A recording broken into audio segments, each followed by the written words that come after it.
오늘 요한복음 본문을 좀 묵상하도록 하겠는데요. 그동안 우리가 성경의 복음서의 이 역사적인 배경, 또 이런 문학적인 특징들, 또 신학적인 주제들을 이렇게 알아본 것은 사실 우리가 이해를 돕기 위한 것이지 사실 본문 안에서 우리가 뽑아내고 있는 것입니다. 또 역으로 말하면 우리 입장에서는 사실 먼저 이렇게 그런 배경을 나누고 또 특징들을 소개한 것은 오늘 우리가 성경 본문을 더 잘 이해하자, 파악하자. 하나님께서 우리에게 그 당시에 하나님의 사람들을 통해서 또 성령의 영감을 통해서 이 주신 하나님의 말씀이 역사 가운데, 시대 가운데, 또 언어와 그 당시의 문화와 관습 가운데 주어졌기 때문에 우리가 그것을 더 잘 이해할 필요가 있다는 것입니다.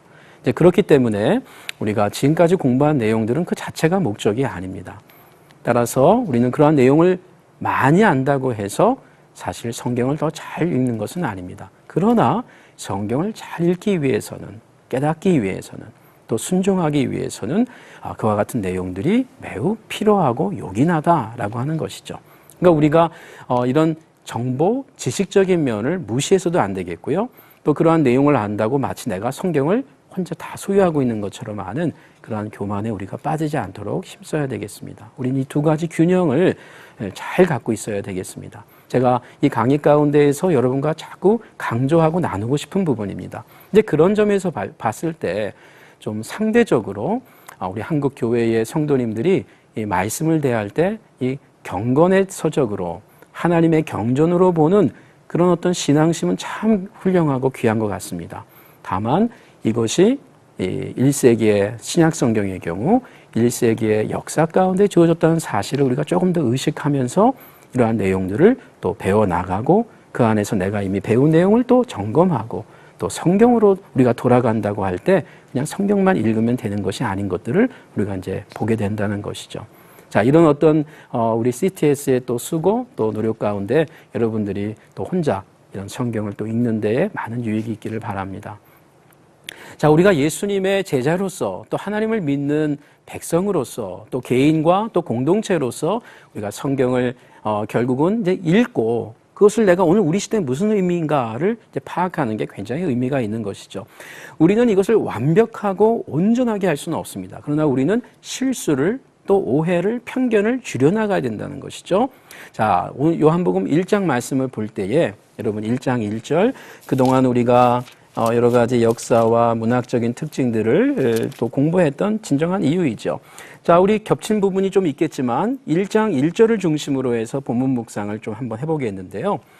한번 여러분 성경을 다 펴시고 성경을 읽어 나가시면서 해설을 해보도록 하겠습니다. 자, 1장 1절. 물론 한 절 한 절 우리가 다 할 수는 없습니다.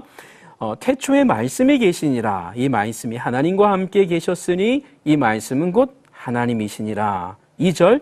그가 태초에 하나님과 함께 계셨고 만물이 그로 말미암아 지은 바 되었으니 지은 것이 하나도 그가 없이는 된 것이 없느니라. 여러분이 요한복음 1장을 읽으실 때 성경을 즉 그 당시에 구약 성경을 조금이라도 아는 자라면 아마 바로 연상되는 책이 있을 것입니다. 여러분은 구약 성경도 알고 있는 성도로서 어떤 성경이 떠오르십니까? 창세기가 떠오르시죠.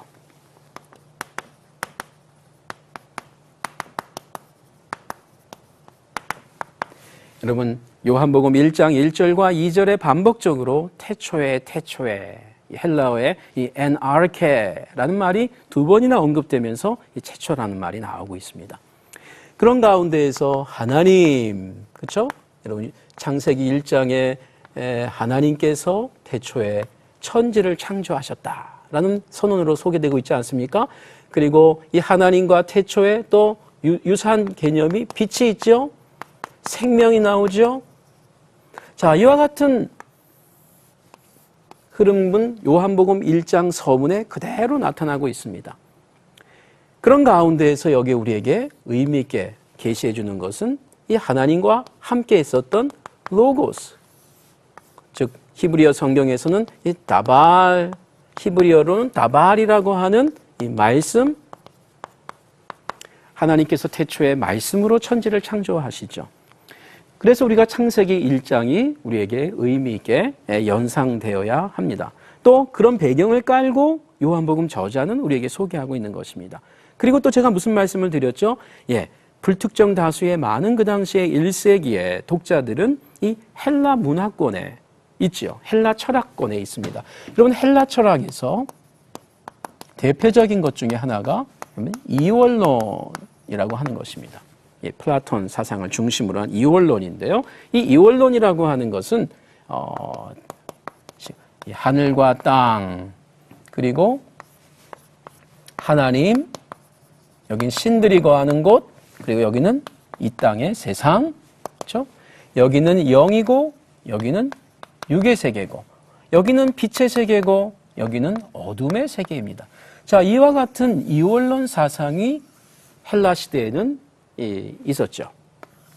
그럼 구원이 어디 있느냐? 구원은 말이죠, 이 헬라 철학의 이 위에 있는 것입니다. 이 위로 올라가는 것입니다. 근데 헬라 철학의 이원론에서는 이 위로 올라갈 수 있는 그러면 통로가 뭐냐? 근거가 뭐냐? 수단이 뭐냐 할 때 지식입니다. 헬라어의 그노시스라고 하는 것이죠.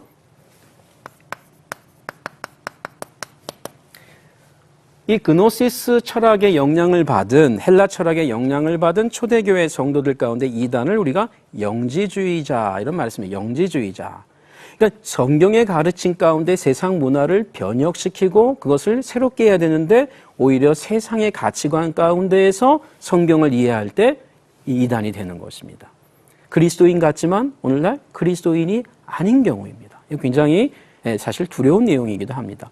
우리가 여기서 많은 이제 고민, 이 세상에 예를 들면 이 자본주의 가치관을 갖고 성경을 믿으면 사실은 성경이 말하는 인생관 가치관을 갖고 이 세상의 자본주의 가치, 현대 후기주의의 이 가치를 우리가 재해석하고 이 변혁시켜야 되는데 오히려 거꾸로 간다면 사실 내용적으로 오늘 우리가 오늘의 이 영지주의자들이 또한 되는 것입니다.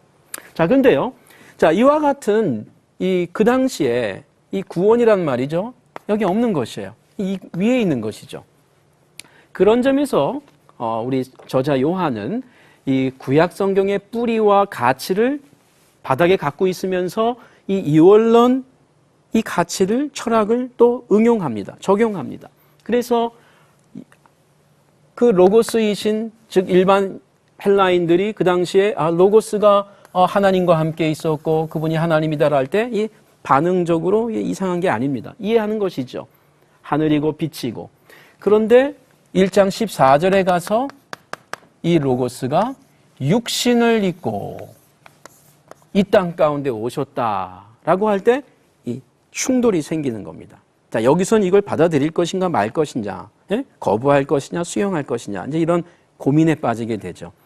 여러분, 예수님을 믿기 전에 살았던 분들이 교회에 나오고 성경을 읽기 시작하면서 그냥 일주일에 하루 왔다 갔다 하는 게 아니라 정말 의미 있게 나오기 시작하면요, 성경을 정말 의미 있게 읽고 여기에 정말 진리가 있는가라고 고민하면서 이 성경을 읽으면 여러분 그 안에 가치의 충돌이 일어납니다.